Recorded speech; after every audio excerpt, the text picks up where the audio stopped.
Canon EOS 7D Mark II. Design.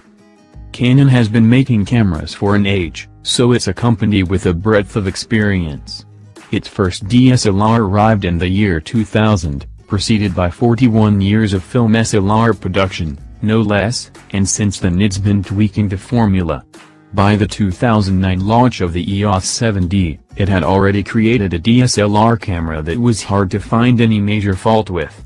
That, coupled with the original's performance and image quality, is why everyone has been waiting with bated breath for the sequel.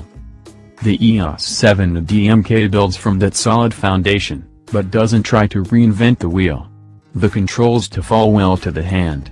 It's weighty but well balanced, large but not unwieldy, and gives ample spacing for grip and buttons. Again, it's spot on in that regard. We really can't fault it, except perhaps for the plasticky look of the top panels. Not that we want it emblazoned with diamonds or anything, we'd much rather a long-lasting construction that's going to keep on going through the years. Indeed, many of the Mark II's new additions are subtle. The mode dial now includes a press and hold lock switch, there's a toggle selector surrounding the rear joystick, for quick half adjustment, and a dedicated Q quick menu button on the back being the three most notable points. Image quality. Our only real gripe, if it can be called that, is that the resulting image quality is the kind of push forward that we saw from EOS 5D to 5D, that is, not a seismic shift from one model to the next. In resolution terms, the 20 megapixels on board the 7D is close to Canon's saturation point, and we weren't expecting any more, nor do we think it would be entirely necessary in a camera such as this. That's partly testament to the saturation of current technology. But in context it doesn't really matter. We can't think of an APS-C camera that produces better images.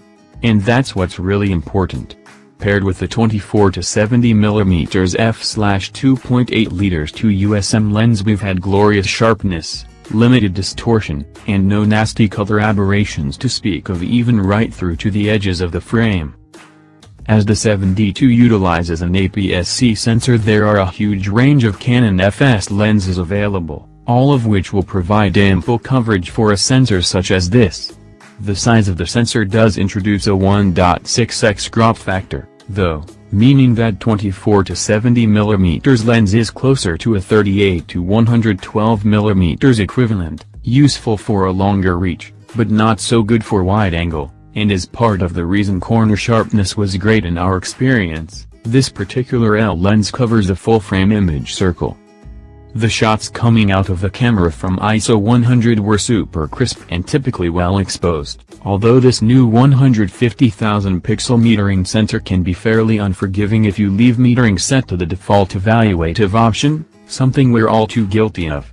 Shooting a gig was the clearest example of this, with the spotlight lead often being overexposed, something catered for by adjusting to spot meter, obviously, but showing that no matter how many pixels a metering sensor has, it will function as it's designed to, not based on the subjective content of an image.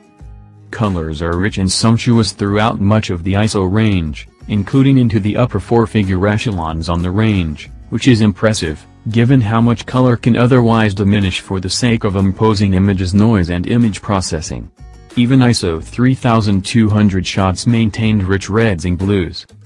And it's these high ISO settings that really take the biscuit. The depth to blacks that's still achieved at ISO 6400 is mighty impressive, with little color noise present. Handheld shots taken at night are delivered with clarity, and while it's not perfection to all subject edges, as there's some obvious processing to counter image noise, the 7D results are with little compare.